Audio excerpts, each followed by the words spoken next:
নমস্কাৰ। আজি আমি আলোচনা কৰিম দশম শ্ৰেণী বিজ্ঞানৰ এচিড, ক্ষাৰক আৰু লৱণ এই পাঠটিৰ একেবাৰে শেষৰ যিখিনি অনুশীলনী আছে সেই শেষৰ অনুশীলনীৰ প্ৰশ্নোত্তৰসমূহ। প্ৰথম অনুশীলনীৰ পেজ নং 34 পেজ নং 34ত থকা যিখিনি অনুশীলনী আছে তাৰ প্ৰশ্নোত্তৰসমূহ আলোচনা কৰিম। তো ইয়াত 1 নম্বৰ প্ৰশ্নটো দিছে, এটা দ্ৰৱই ৰঙা লিটমাছ নীলা কৰে। ইয়াত pH হ'ব পাৰে। দ্ৰৱ এটাই ৰঙা লিটমাছ নীলা কৰিছে। ৰঙা লিটমাছ নীলা কৰা মানে সেই কি হ'ব লাগিব? ক্ষাৰক হ'ব লাগিব, কাৰণ ক্ষাৰকে ৰঙা লিটমাছ নীলা কৰে। এতিয়া pH হ'ব পাৰে। ইয়াৰ ভিতৰত pH কোনকেইটা হ'ব পাৰে? এইটো আমি pH স্কেলটোলৈ মনত কৰিব লাগিব। যেতিয়া 7টো আমাৰ এইটো বেলেঞ্চ হৈ থাকে। তো 7ৰ পৰা যেতিয়া সোঁফালে যায় সেইখিনি কি হয়? ক্ষাৰক হয়, আৰু যেতিয়া বাওঁফালে যিমানে যায় সেইখিনি আম্লিক হয় বা এচিড হয়। এচিড। গতিকে এতিয়া হাততকৈ ডাঙৰ যিখিনি থাকিব সেইখিনি কি হ'ব? সেইখিনি ৰঙা লিটমাছ নীলা কৰে বুলি কৈছে। গতিকে pH কিমান হ'ব? যদি হাততকৈ ওপৰত যিখিনি আছে সেইকেইটা উত্তৰ হ'ব। গতিকে ইয়াত চাওঁ, প্ৰথম আছে 1টো নহ'ব, 4টো নহ'ব, 5 আছে, 5টো নহ'ব। গতিকে এইটোত D2 হ'ব, 10 আছে, কাৰণ হাততকৈ ডাঙৰ হ'ব লাগিব। কাৰণ যিহেতু ৰঙা লিটমাছ নীলা কৰিছে, এইটো দ্ৰৱটো হ'ল ক্ষাৰকীয় দ্ৰৱ, আৰু ক্ষাৰকীয় দ্ৰৱৰ pHটো কিমান হয়? হাততকৈ বেছি হ'ব। হাতৰ পৰা সোঁফালে যাব, 7ৰ পৰা 14ৰ ভিতৰত হ'ব। গতিকে ইয়াত উত্তৰটো হ'ব D। নেক্সট কুৱেশ্যন 2 নম্বৰটো দিছে, এটা দ্ৰৱই গুৰি কৰি লোৱা কণীৰ খোলাৰে সৈতে বিক্ৰিয়া কৰি এটা গেছ উৎপন্ন কৰে। গেছটোৱে চূণপানী ঘোলা কৰে। এতিয়া দ্ৰৱটোত থাকে, দ্ৰৱ এটাই কি কৈছে? গুৰি কৰি লোৱা কণীৰ খোলাৰ সৈতে বিক্ৰিয়া কৰিছে। এটা দ্ৰৱ আছে, সেইটো গুৰি কৰি লোৱা কণীৰ খোলাৰ সৈতে বিক্ৰিয়া কৰিছে আৰু এটা গেছ উৎপন্ন কৰিছে। এতিয়া গেছটোৱে কি কৰিছে? চূণপানী ঘোলা কৰে। যদি গেছটোৱে চূণপানী ঘোলা কৰিব পাৰে, গতিকে সেইটো কি হ'ব পাৰে? ঠিক আছে, চূণপানী ঘোলা কৰা গেছটো হ'ল কাৰ্বন ডাই অক্সাইড। গতিকে ইয়াত আমি চাব লাগিব, এইকেইটা দিয়া আছে, ইয়াত এচিড দিয়া আছে। এচিডবোৰৰ ভিতৰত আটাইতকৈ সক্ৰিয় এচিড কোনটো? আটাইতকৈ শক্তিশালী HCl। গতিকে HCl এইটো বিক্ৰিয়া কৰিব। গতিকে উত্তৰটো হ'ব হাইড্ৰক্লৰিক এচিড। নেক্সট কুৱেশ্যনটো দিছে,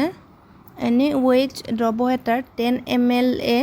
HCl দ্ৰৱ এটাৰ 8 ml সম্পূৰ্ণৰূপে প্ৰশমিত কৰে। এইটো প্ৰশম কৰিবলৈ লৈছে। প্ৰশম কৰিবলৈ আমাৰ কি বুলি কৈছে? NaOH দ্ৰৱ এটা, ছ'ডিয়াম হাইড্ৰক্সাইড, এইটো হ'ল ক্ষাৰক। ছ'ডিয়াম হাইড্ৰক্সাইডৰ যদি আমি 10 ml লওঁ, তাৰ বিপৰীতে আমি কি ল'ব লাগে? হাইড্ৰক্লৰিক এচিডৰ 8 ml ল'ব লাগে। হাইড্ৰক্লৰিক এচিডৰ আমি 8 ml ল'ব লাগে। ল'লে তেতিয়া সেই দ্ৰৱটো কি হৈ যায়? সম্পূৰ্ণৰূপে প্ৰশমিত হয়। যদি আমি একেটা NaH দ্ৰৱ, সেই একে গাঢ়তাৰে NaH দ্ৰৱ এটা যদি আমি 20 ml লওঁ, তেন্তে এইখিনি প্ৰশমিত কৰিবলৈ লগা HCl দ্ৰৱৰ পৰিমাণ কিমান হ'ব? ইয়াত চোৱা, প্ৰথমতে 10 ml লৈছিলে, 10ৰ পৰা 20 লৈছে। যিহেতু দ্ৰৱটোৰ গাঢ়তা একেটাই আছে, গতিকে হাইড্ৰক্লৰিক এচিডো সেই সিমান পৰিমাণতে ল'ব লাগিব। ইয়াত 10ৰ পৰা 20 হৈছে, তাৰমানে 10ৰ দুগুণ লৈছে। গতিকে ইয়াতো HCl যিমানখিনি আছিলে আগতে, যিমানখিনি লৈছিলে তাৰ দুগুণ ল'ব লাগিব, কাৰণ ইয়াত 10 দুগুণ 20 হ'ল। গতিকে ইয়াত 8 দুগুণ 16 হ'ব। গতিকে অপশ্যন D2 উত্তৰ হ'ব। নেক্সট কুৱেশ্যনটো দিছে, অজীৰ্ণতাৰ চিকিৎসাৰ বাবে তলৰ কোন ধৰণৰ ঔষধ ব্যৱহাৰ কৰা হয়? গতিকে অজীৰ্ণতা, যিটো আমাৰ হজম নহয় বুলি কয়, হজম নোহোৱাটো, তেতিয়া সেইটোৰ কাৰণে আমি কি ঔষধ ব্যৱহাৰ কৰিব লাগিব? ইয়াত দিছে এণ্টিবায়'টিক। এণ্টিবায়'টিকটো নহয় বেদনানাশকো নহয়। গতিকে বীজাণুবাৰকো নহয়। গতিকে এইটো কি হ'ব? অম্লনাশক। যিহেতু তাত অম্লৰ কাৰণে আমাৰ অজীৰ্ণতাৰ সৃষ্টি হৈছে, গতিকে আমি এইটো অম্লনাশক ব্যৱহাৰ কৰিব লাগিব। গতিকে উত্তৰটো হ'ব C। নেক্সট কুৱেশ্যনটো দিছে, 5 নম্বৰটো দিছে, সংঘটিত বিক্ৰিয়াৰ বাবে শব্দ সমীকৰণ আৰু সন্তুলিত সমীকৰণ লিখা। যেতিয়া ছালফিউৰিক এচিডে জিংকৰ গুড়িৰ সৈতে বিক্ৰিয়া কৰে। ইয়াত আমি শব্দ সমীকৰণ লিখিব লাগিব, তাৰপিছত আকৌ সেইটো সন্তুলিত সমীকৰণ লিখিব লাগিব এতিয়া শব্দ সমীকৰণটো লিখিছোঁ শব্দ সমীকৰণৰ শব্দত লিখিব লাগিব সালফিউৰিক এসিড গতিকে এইটো লিখিছোঁ সালফিউৰিক এসিড যোগ বিক্ৰিয়া কৰে কাৰ লগত জিংকৰ সৈতে গতিকে লিখিছোঁ সালফিউৰিক এসিড যোগ জিংক যেতিয়া বিক্ৰিয়া কৰিব এইটো কি উৎপন্ন হ'ব এটা আমি যেতিয়া সমীকৰণত লিখিম সমীকৰণত লিখিলে আমাৰ বুজিবলৈ বেছি সুবিধা হয় কি উৎপন্ন হ'ব আমি সমীকৰণকেইটা চালে গম পাব পাৰোঁ গতিকে ইয়াত প্ৰথমতে সমীকৰণটো উলিয়াই লৈছোঁ লগতে সমীকৰণটো আচ্ছা সালফিউৰিক এসিডটো আমি লিখিছোঁ H2SO4 সালফিউৰিক এসিডটো জানো সালফিউৰিক এসিডটো H2SO4 যোগ জিংক জিংক যেতিয়া হ'ল গতিকে ইয়াত আমি গম পাওঁ জিংকে তেতিয়া কি কৰিব হাইড্ৰোজেনক অপসাৰিত কৰি সালফেটটো লৈ ল'ব লৈ পেলাই কি হ'ব জিংক সালফেট তাৰ মানে এইটো কি হ'ল জিংক সালফেট যোগ কি থাকিল হাইড্ৰোজেনটো অকলশৰীয়াকৈ থাকি গ'ল গতিকে কি হ'ব জিংক সালফেট যোগ হাইড্ৰোজেন গতিকে এইটো আমি সমীকৰণটো বনাই লোৱাৰ পাছত তাৰ পিছত এইটো লিখি দিবা গতিকে আমি এইটো লিখি পালোঁ জিংক সালফেট গতিকে জিংক সালফেট যোগ হাইড্ৰোজেন হাইড্ৰোজেনটো গেছ হাইড্ৰোজেন গেছ নেক্সট কুৱেশ্যনটো দিছে লঘু হাইড্ৰক্লৰিক এচিডে লঘু হাইড্ৰক্লৰিক এচিড তো আমি লিখিলোঁ হাইড্ৰক্লৰিক এচিড লিখি ল'লোঁ হাইড্ৰক্লৰিক এচিড এচিডে কাৰ সৈতে মেগনেছিয়াম ফিটাৰে সৈতে তো মেগনেছিয়াম ফিটাত কি থাকিব মেগনেছিয়াম থাকিব গতিকে হাইড্ৰক্লৰিক এচিড যোগ মেগনেছিয়াম তো বিক্ৰিয়া কৰি কি উৎপন্ন কৰিব সেইটো আমি সমীকৰণটো আগতে লিখি লৈছোঁ সমীকৰণটো লিখি লৈছোঁ হাইড্ৰক্লৰিক এচিডটো কি হয় HCl HCl লিখি ল'লোঁ যোগ মেগনেছিয়ামটো Mg গতিকে Mg লিখি ল'লোঁ তো বিক্ৰিয়া কৰি পেলাই কি উৎপন্ন কৰিব Mg মেগনেছিয়ামে কি কৰিব এই ক্লোৰিনটো লৈ পেলাই হাইড্ৰোজেনটো অপহৰণ কৰিব গতিকে কি হ'ব MgCl2 Cl2 ইয়াত 2 কি কাৰণে আহিল কাৰণ মেগনেছিয়ামৰ যোজ্যতা 2 হেতু কাৰণে ইয়াত 2 আহিল কিন্তু ক্লোৰিনৰ যোজ্যতা 1 কাৰণে Mg লগত আমি 1 টো নাই লিখা যোগ ইয়াত কি থাকি অকলশৰীয়াকৈ কি থাকিল হাইড্ৰোজেন থাকিল গতিকে হাইড্ৰোজেনটো আমি অকল H বুলি নিলিখো গতিকে ই H2 গেছ হিচাপত থাকিব গতিকে হ'ব H2 তাৰ পিছত এতিয়া আমি যেহেতু এইটো কি পালো MgCl2 মেগনেছিয়াম ক্লোৰাইড গতিকে এইটো আমি লিখি দিছো মেগনেছিয়াম ক্লোৰাইড যোগ হাইড্ৰোজেন গেছ হেতুৱে গতিকে ইয়াত তাৰ পিছত সমতুল্য কৰি লৈছো যেহেতু ইয়াৰ হাইড্ৰোজেন দুটা আছে ইয়াৰ ক্লোৰিন দুটা আছে গতিকে আমি HCl ৰ আগত দুই এটা দিয়াৰ লগে লগে সমতুল্য হৈ গ'ল এটা মিলি গ'ল নেক্সট কুৱেশ্যনটো দিছে লঘু সালফিউৰিক এচিডে এলুমিনিয়াম পাউডাৰ সৈতে বিক্ৰিয়া কৰে লঘু সালফিউৰিক এচিড যোগ এলুমিনিয়াম পাউডাৰৰ সৈতে বিক্ৰিয়া কৰে তাৰমানে এলুমিনিয়ামৰ লগত গতিকে এলুমিনিয়াম বিক্ৰিয়াটো সমীকৰণটো কি হ'ব এইটো লিখি আছো সন্তুলিত সমীকৰণটো লিখি লৈছো আগতে ইয়াত কি লিখিছো সালফিউৰিক এচিডটো লিখি ললো H2SO4 প্লাস এলুমিনিয়ামটো আমি কি পাওঁ Al H2SO4 plus Al aluminium বিক্ৰিয়া কৰিলে কি হ'ব এতিয়া এলুমিনিয়ামে এই সালফেটটোক লৈ ল'ব তো AlSO4 কিন্তু এলুমিনিয়ামৰ যোজ্যতা 3 গতিকে হেতু ইয়াত আহিব সালফেটৰ যোজ্যতা যেটো 2 গতিকে এলুমিনিয়ামৰ লগত 2 এটা আহি যাব গতিকে আহিব Al2SO4 প্লাস হাইড্ৰোজেনটো অকলশৰীয়াকৈ থাকি যাব গতিকে হাইড্ৰোজেন গেছ উৎপন্ন হ'ব তাৰ পিছত আমি সমতুল্য কৰিব লাগিব ইয়াত হাইড্ৰোজেন দুটা আছে ইয়াত দুটা আছে ফলৰ পৰা মিলি আছে কিন্তু ইয়াত সালফেট ইয়াত তিনিটা হৈ গ'ল কিন্তু ইয়াত সালফেট আছে এটা গতিকে ইয়াৰ আগত আমি 3 এটা দিব লাগিব 3 এটা দিয়াৰ লগে লগে সালফেটটো মিলি গ'ল আকৌ ইয়াত এলুমিনিয়াম দুটা আছে গতিকে ইয়াৰ আগত আমি 2 এটা দিব লাগিব কিন্তু ইয়াত হাইড্ৰোজেন 3 গুণ 6টা হৈ গ'ল গতিকে ইয়াত আমি 3 এটা দিব লাগিব দিয়াৰ লগে লগে হাইড্ৰোজেনটো মিলি গ'ল গতিকে এতিয়া আমি পালো এটো এলুমিনিয়াম সালফেট গতিকে ইয়াত লিখি দিলো এলুমিনিয়াম সালফেট যোগ হাইড্ৰোজেন গেছ নেক্সট পাইছো হাইড্ৰোজেন লঘু হাইড্ৰক্লৰিক এচিডে লুৰ গুৰিৰে সৈতে বিক্ৰিয়া কৰে লঘু হাইড্ৰক্লৰিক এচিড লিখি লৈছো যোগ লুৰ গুৰি মানে লুলু মানে কি আইৰন তো বিক্ৰিয়া কৰিলে এটা সন্তুলিত সমীকৰণটো প্ৰথমতে লিখি লৈছো হাইড্ৰক্লৰিক এচিডটো কি লিখো HCl যোগ লু আইৰনটো আমি কি বুলি কওঁ Fe গতিকে যেতিয়া বিক্ৰিয়া কৰিব এটো কি হ'ব আইৰনে ক্লোৰিনটো লৈ ল'ব গতিকে ক্লোৰিনটো লৈ কি হ'ব FeCl2 যোগ হাইড্ৰোজেন তাৰ পিছত এটো ইয়াত ক্লোৰিন দুটা আছে হাইড্ৰোজেন দুটা আছে গতিকে ইয়াত দুই এটা দিয়াৰ লগে লগে এটো সমতুল্য হৈ গ'ল গতিকে এটো কি পালো আইৰন ক্লোৰাইড যোগ হাইড্ৰোজেন গেছ নেক্সট কুৱেশ্যনটো লৈছোঁ। নেক্সট কুৱেশ্যনটো দিছে এলকহল আৰু গ্লুক'জৰ দৰে যৌগবোৰতো হাইড্ৰজেন থাকে। যিটো এলকহল আৰু গ্লুক'জতো হাইড্ৰজেন থাকে, কিন্তু সিহঁতক এচিড হিচাপে শ্ৰেণীভুক্ত কৰা হোৱা নাই। ইয়াক প্ৰমাণ কৰিবলৈ এটা পৰীক্ষা বৰ্ণনা কৰা। এলকহল আৰু গ্লুক'জতো হাইড্ৰজেন থাকে, গতিকে কিন্তু এলকহল আৰু গ্লুক'জক এচিড বুলি নকয়। সেইটো এচিডত ধৰা নাই। কি কাৰণে ধৰা নাই? গতিকে ইয়াৰ কাৰণে আমাক এটা পৰীক্ষা কৰিব দিছে।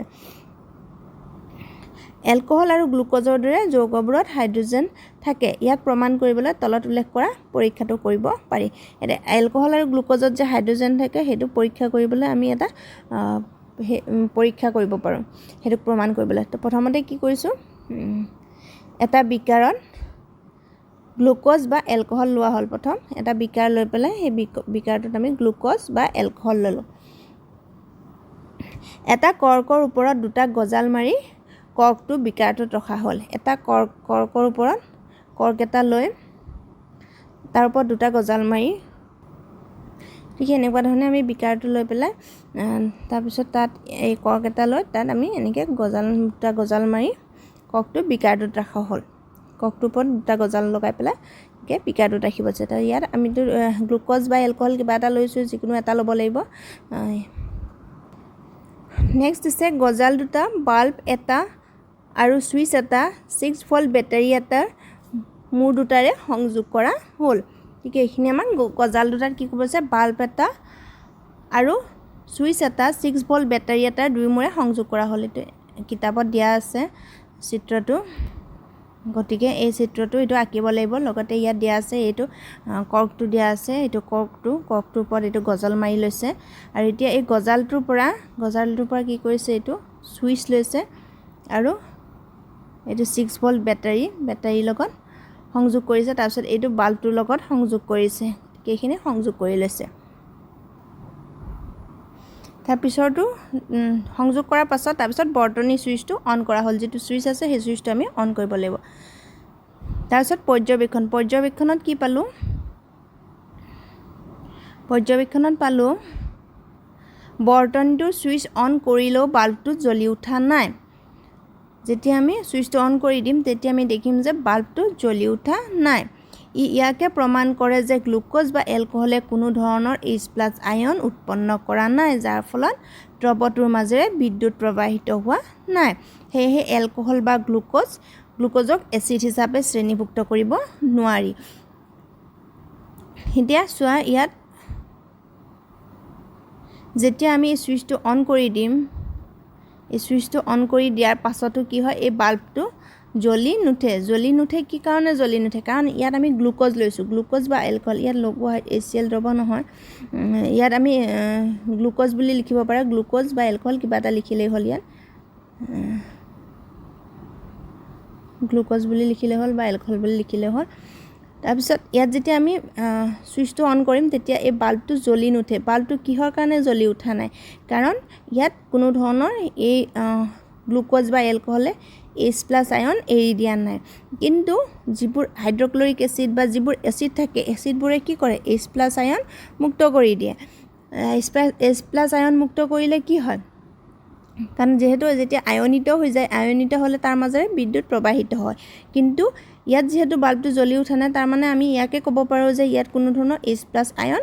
নাই, কোনো ধৰণৰ আধান নাই, যাৰ কাৰণে ইয়াত বিদ্যুৎ প্ৰবাহিত হোৱা নাই। আৰু যিহেতু H+ আয়ন ইয়াত মুক্ত হোৱা নাই, সেয়েহে এই গ্লুক'জ বা এলকহলক এচিড হিচাপে বিবেচনা কৰা হোৱা নাই, ইয়াত এচিড হিচাপে ধৰা নাই। গতিকে এই চিত্ৰটো তলত আঁকি দিব লাগিব। এই চিত্ৰটো আঁকি দিব লাগিব। লগতে ইয়াত এইখিনি বাকীখিনি চব লিখা আছে, লিখিব লাগিব। খালি ইয়াত আমি লঘু HCl দ্ৰৱ বুলি লিখিছে। ইয়াত লঘু HCl দ্ৰৱ নহয়, ইয়াত গ্লুক'জ বা এলকহল বুলি লিখি দিব।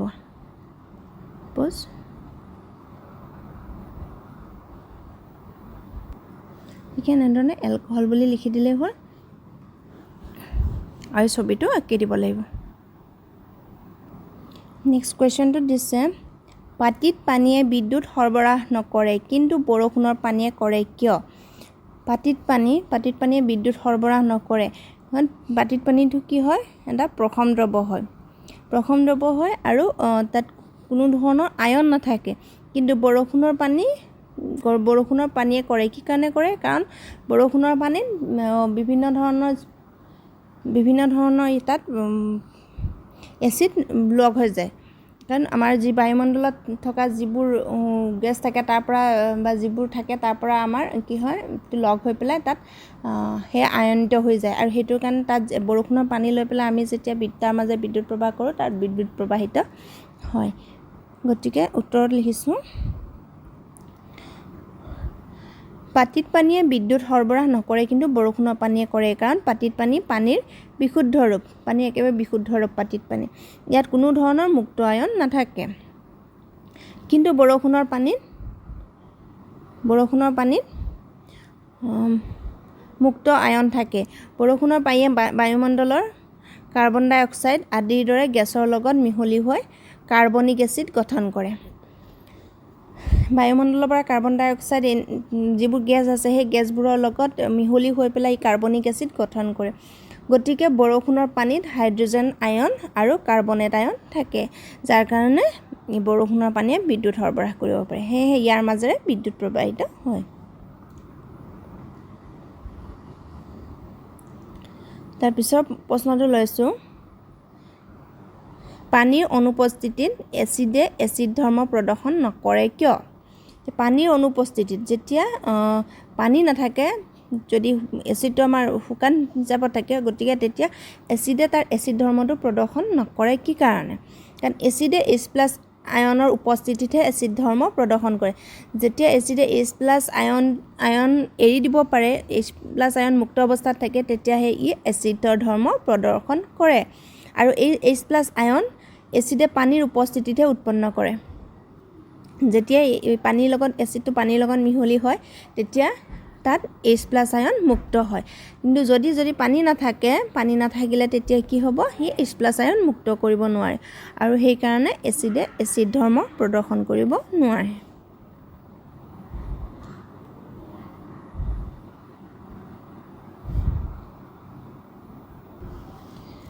নেক্সট কোৱেশ্চনটো লৈছোঁ 9 নম্বৰ 5টা দ্ৰৱ A B C D আৰু E সাৰ্বজনীন সূচকেৰে পৰীক্ষা কৰাত pHৰ মান ক্ৰমে 4, 1, 11, 7 আৰু 9 দেখুৱাইছিল কোনটো দ্ৰৱ প্ৰথম এতিয়া কোনটোত প্ৰথম কোনটো তীব্ৰ ক্ষাৰকীয় সেইটো আমি উলিয়াব লাগে এতিয়া আমাৰ যেতিয়া আমি pH স্কেল চাম তেতিয়া এইটো মাজত হ'ব 7 যিটো 7টো আমি প্ৰথম বুলি জানোৱে গতিকে এইটো ক্ৰমে বুলি কৈছে সাৰ্বজনীন 5টা দ্ৰৱ পৰীক্ষা কৰাত ক্ৰমে বুলি কৈছে যেহেতু ক্ৰমে বুলি কৈছে ক্ৰমান্বয়ে আহিব কাৰণ প্ৰথমটোৰ হ'ব ছেকেণ্ডটোৰ হ'ব তেনে ধৰণে তাৰ পিছত 1 4 তাৰপিছত আছে 7 আছে তাৰপিছত 9 আছে 9 11 দেখুৱাইছে গতিকে এতিয়া 1 টো হ'ব 4 টো হ'ব 4 টো এৰ হ'ব তাৰ পিছত 1 আছে 1 টো হ'ব B তাৰ পিছত 11 টো হ'ব C তাৰ পিছত 7 টো হ'ব D আৰু E 9 টো হ'ব E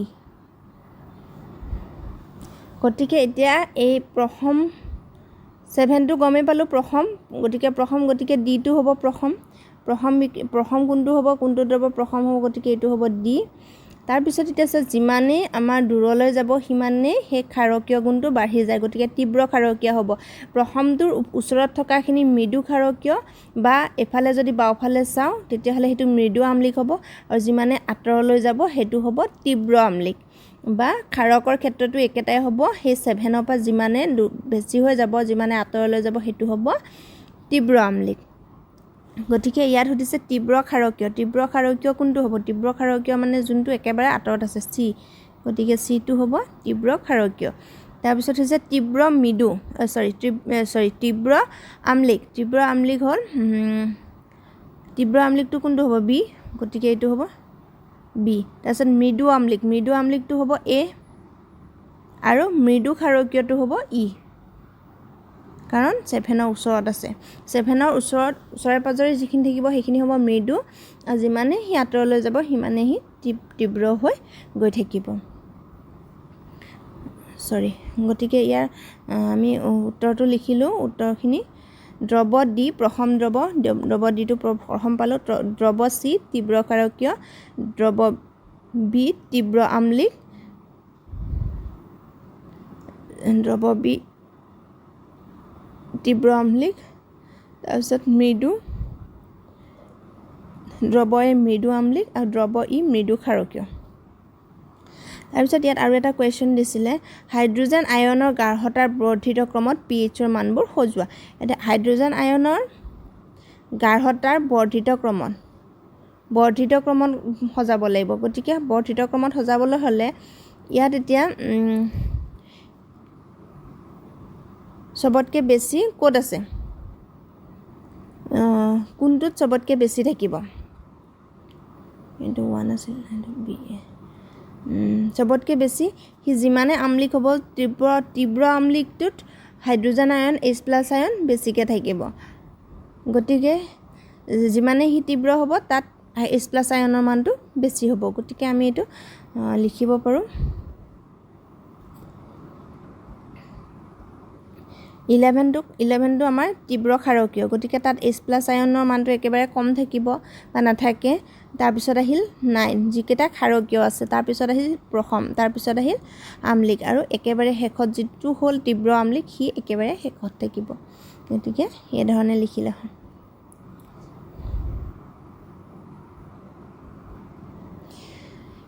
নেক্সট হ'ল 10 নম্বৰ কোৱেশ্চনটো 10 নম্বৰত কোৱেশ্চনটো দিয়া আছে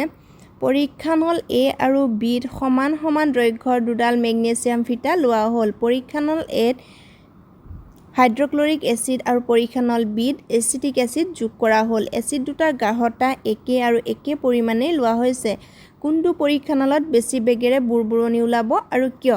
আমাক দুটা পৰীক্ষানল লবলৈ কৈছে দুটা পৰীক্ষানলত এটাত কৈছে HCl এটো HCl লবলৈ কৈছে আৰু আনটো পৰীক্ষানলত এচিটিক এসিড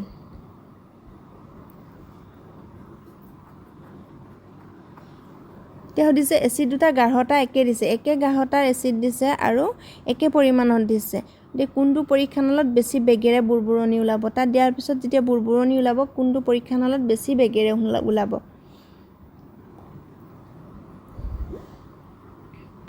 আৰু কিয় কিয়া উত্তৰত লিখিছো বেছি বেগেৰে ওলাব মানে হাইড্ৰক্লৰিক এসিডটো বেছি কি হয় ষ্ট্ৰং হয় বেছি শক্তিশালী হয় হেতু কাৰণে HCl থকাটোত বেছি পৰীক্ষানল এত বেছি বেগেৰে বুৰবুৰণি ওলাব পৰীক্ষানল এত ওলাব কাৰণ এচিটিক এসিডৰ তুলনাত হাইড্ৰক্লৰিক এসিড অধিক শক্তিশালী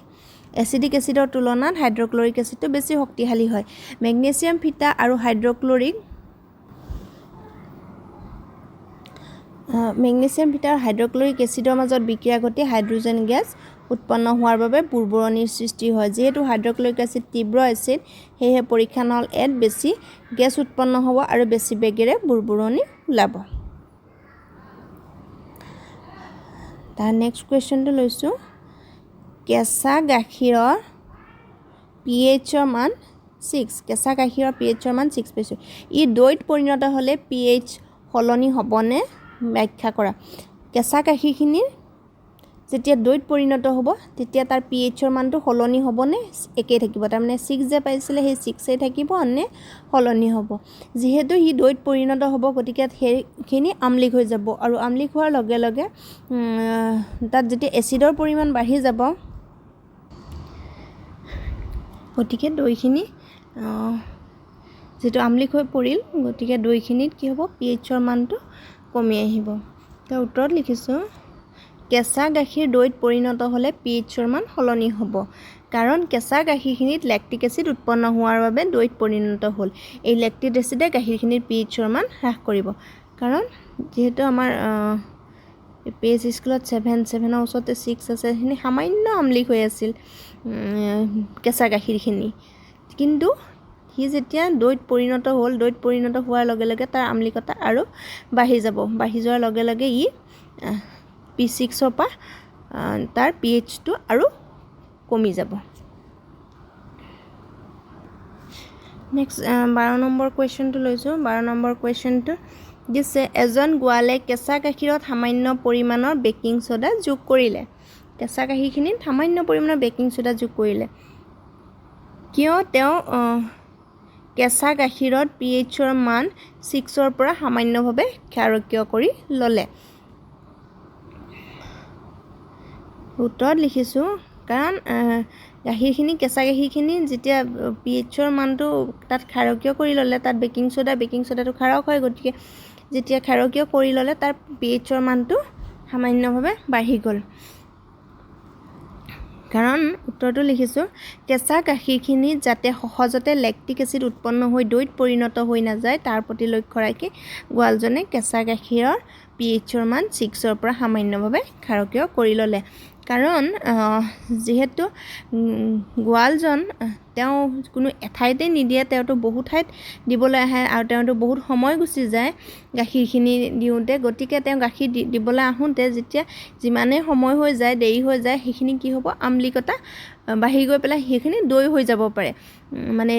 দৈ জাতীয় তেনেকুৱা ধৰণৰ তা গুণ ওলাব পাৰে বা অলপ খাবলৈ তেনেকুৱা টেঙা ভাৱ এটা আহি যাব পাৰে গতিকে আমলিকতা সামান্যভাৱে বৃদ্ধি পাই যাব সেইটো যাতে নহয় তাৰ কাৰণে কি কৰে সামান্যভাৱে বেকিং সোডা মিহলা সেইখিনি ক্ষাৰকীয় কৰি ললে তেতিয়া তাৰ আমলিকতাটো সহজতে বৃদ্ধি নাপায় তাৰ পিছত হেতু A নম্বৰ B নম্বৰ কোৱেশ্চনটো আছিলে B নম্বৰত দিছে এই গাখীৰখিনি দৈত পৰিণত হ'বলৈ বেছি সময় লাগে কিয় তো এইখিনি গাখীৰ যদি আমি দৈত পৰিণত কৰোঁ বেকিং সোডা দিয়া গাখীৰখিনি যদি আমি দৈত পৰিণত কৰিবলৈ লওঁ তেতিয়াহ'লে আমাৰ সাধাৰণতে যিখিনি কেঁচা গাখীৰ থাকে সেই গাখীৰখিনিতকৈ সময় বেছি লাগিব হেতু কি কাৰণে বেছি লাগিব কাৰণ তাৰ আমলিকতা যেতিয়া ক্ষাৰকীয় গুণ বেছি হৈ আছে সাধাৰণ যিখিনি গাখীৰ আছিলে সেই গাখীৰখিনিতকৈ ইয়াৰ ক্ষাৰকীয় বা আমলিকতাটো কমি আছে বা ক্ষাৰকীয় গুণটো বৃদ্ধি পাইছে আৰু সেই কাৰণে সেই ক্ষাৰকীয় গুণৰ পৰা ধৰি লোৱা হ'ল এনেকুৱা ধৰণত আছিলে 6 হৈ আছিলে ইয়াক যেতিয়া সামান্যভাৱে বেকিং সোডা মিহলাই দিলে গতিকে হয়তো তাৰ pH-টো 8 বা 9 এনেকুৱা ধৰণৰ হৈ গ'ল সেই কাৰণে সেইখিনি যেতিয়া আমি দৈত পৰিণত কৰিম প্ৰথমতে সেইখিনি কি হ'ব লাগিব সেই 8 ৰ পৰা আহি প্ৰথম হৈ ল'ব লাগিব ক্ষাৰকীয় গুণৰ পৰা প্ৰথম হ'ব লাগিব তাৰ পিছত সেই আমলিকলৈ আহিব আৰু আমলিকলৈ আহি তাৰ পিছত সেই দৈত পৰিণত হ'ব গতিকে সময়টো বেছি লাগিলে হেহে উত্তৰত লিখিছো এই গাখীৰখিনি দৈত পৰিণত হ'বলৈ বেছি সময় লাগে কাৰণ গাখীৰখিনি ক্ষাৰকীয় হৈ পৰিল দৈত পৰিণত হ'বলৈ গাখীৰখিনি প্ৰথম হ'ব লাগিব আৰু তাৰ পাছতহে আমলিক অৱস্থালৈ আহিব আৰু লেক্টিক এসিড উৎপন্ন কৰি দৈত পৰিণত হ'ব গতিকে বেছি সময় লাগিব নেক্সট 13 নম্বৰ কোৱেশ্চনটো লৈছো 13 নম্বৰ কোৱেশ্চনটো দিছে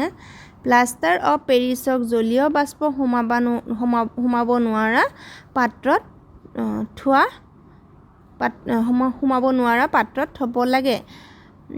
কিয় ব্যাখ্যা কৰা প্লাষ্টাৰ অফ পেৰিছক জলীয় বাষ্প সোমাব নোৱাৰা পাত্ৰত থব লাগে কিহৰ কাৰণে থব লাগে কাৰণ প্লাষ্টাৰ অফ পেৰিছে জলীয় বাষ্পৰ লগত যেতিয়া বিক্ৰিয়া কৰি ই জিপসাম উৎপন্ন কৰিব যিটো এটা আমাৰ যিটো সিমেন্টটো যেতিয়াকৈ গুট মাৰি যায় সিমেন্ট যেনেকৈ আমাৰ পানী লাগিলে হি গুট খাই যায় তাক আৰু আমি পুনৰ আগৰ অৱস্থালৈ উভতাই আনিব নোৱাৰো এটো একে ধৰণৰে প্লাষ্টাৰ অফ পেৰিছটো হ'ল যিটো আমাৰ হাত ভাঙিলে বা ভৰি এনেকে ধৰণৰ ভাগিলে যেতিয়া আমাৰ যিটো প্লাষ্টাৰ লগোৱা হয় হেতু প্লাষ্টাৰ অফ পেৰিছ বুলি কৈছে গতিকে হেতু জলীয় বাষ্প সোমাব নোৱাৰা পাত্ৰত থয় উত্তৰত লিখিছো প্লাষ্টাৰ অফ পেৰিছক জলীয় বাষ্প সোমাব নোৱাৰা পাত্ৰত থব লাগে কাৰণ প্লাষ্টাৰ অফ পেৰিছে জলীয় বাষ্প বা পানীৰ লগত বিক্ৰিয়া কৰি টান গোটা পদাৰ্থ জিপসাম উৎপন্ন কৰে যেটো টান গোটা পদাৰ্থ হৈ যায় হেতুক জিপসাম বুলি কয় জিপসাম উৎপন্ন কৰে এটো মানে এক প্ৰকাৰ যেটো আমাৰ সিমেন্টটো বুলি কব পাৰো সিমেন্টখিনি আমাৰ যেতিয়া পানী পাই হি লগালক কি হৈ যায় হি টান খাই যায় আৰু সেইখিনিক আমি পুনৰ আগৰ অৱস্থালৈ উভতাই আনিব নোৱাৰো সেইকাৰণে আমি সিমেন্ট হওঁতে বহুত সাৱধান হ'ব লাগে তাত পানী নলগাকৈ ৰাখিব লাগে গতিকে এই প্লাষ্টাৰ অফ পেৰিছটো একে ধৰণৰ ই জলীয় বাষ্প তাৰ বা পানী লাগিলে সেইখিনি কি হৈ যায় টান গোটা পদাৰ্থ উৎপন্ন হয় যেটো জিপসাম বুলি কয় তাৰপা নেক্সট কোৱেশ্চনটো লৈছো নেক্সট কোৱেশ্চনটো প্ৰশমন বিক্ৰিয়া কি দুটা উদাহৰণ দিয়া কাপোৰ ধোৱা সোডা আৰু বেকিং সোডাৰ দুটাকৈ গুৰুত্বপূৰ্ণ ব্যৱহাৰ লিখা তো প্ৰশমন বিক্ৰিয়াটো কি যেটো প্ৰশম কৰা হয় তাৰ মানে আমাৰ এচিড আৰু ক্ষাৰক লগাই যেটো বিক্ৰিয়া কৰা হয় যত ক্ষাৰকীয় গুণো নাথাকে বা আম্লিক গুণো নাথাকে হেতু প্ৰশম কৰা হয় হেতু প্ৰশম দ্ৰৱ বুলি কোৱা হয় আৰু সেই বিক্ৰিয়াটোক প্ৰশমন বিক্ৰিয়া বোলে তো প্ৰশমন বিক্ৰিয়া এচিড আৰু ক্ষাৰকৰ মাজত বিক্ৰিয়া ঘটি পানী লৱণ আৰু তাপ উৎপন্ন কৰে যেতিয়া বিক্ৰিয়া হয় পানী লৱণ আৰু তাপ উৎপন্ন হয় এই বিক্ৰিয়াটোক প্ৰশমন বিক্ৰিয়া বোলে গতিকে এইটো সমীকৰণটো লিখি দিছো সমীকৰণটো মানে এচিড যোগ ক্ষাৰক এচিড আৰু ক্ষাৰকৰ মাজত যেতিয়া বিক্ৰিয়া হ'ব তেতিয়া লৱণ উৎপন্ন হ'ব আৰু তাৰ লগত কি হয় পানী আৰু তাপ উৎপন্ন হয় গতিকে উদাহৰণ এটা লৈছো HCl হাইড্ৰক্লোৰিক এচিডে যেতিয়া সোডিয়াম হাইড্ৰক্সাইডৰ লগত বিক্ৰিয়া কৰিব তেতিয়া NaCl লৱণ উৎপন্ন হ'ব HCl টো হ'ল ক্ষাৰক HCl টো হ'ল এচিড আৰু NaOH সোডিয়াম হাইড্ৰক্সাইড টো হ'ল ক্ষাৰক আৰু ইহঁতে যেতিয়া বিক্ৰিয়া কৰিব তেতিয়া এই HCl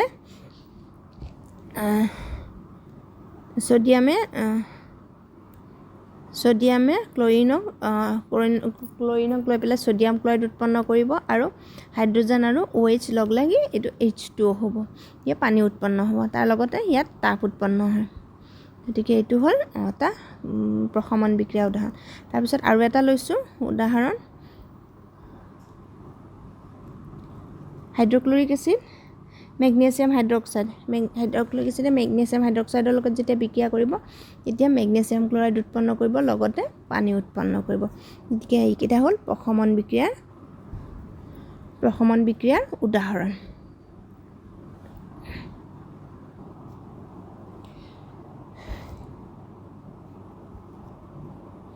নেক্সট ইয়াত উঠিছিলে কাপোৰ ধোৱা চাবোন আৰু বেকিং সোডাৰ দুটাকৈ ব্যৱহাৰ গতিকে কাপোৰ ধোৱা চাবোনৰ ব্যৱহাৰ লিখিছো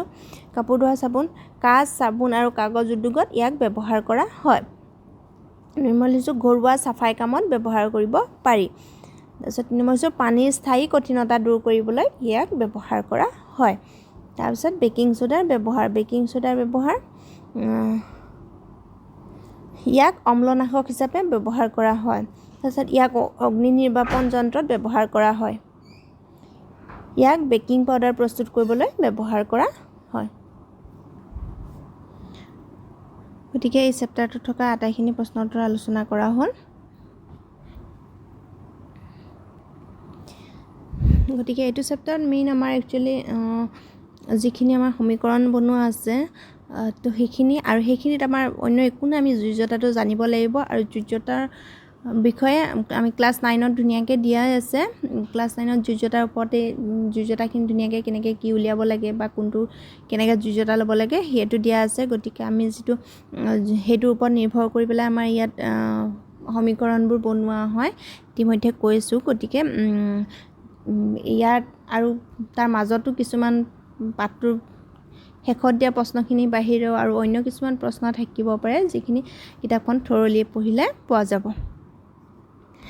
এই ভিডিঅটো চোৱাৰ বাবে থ্যাংক ইউ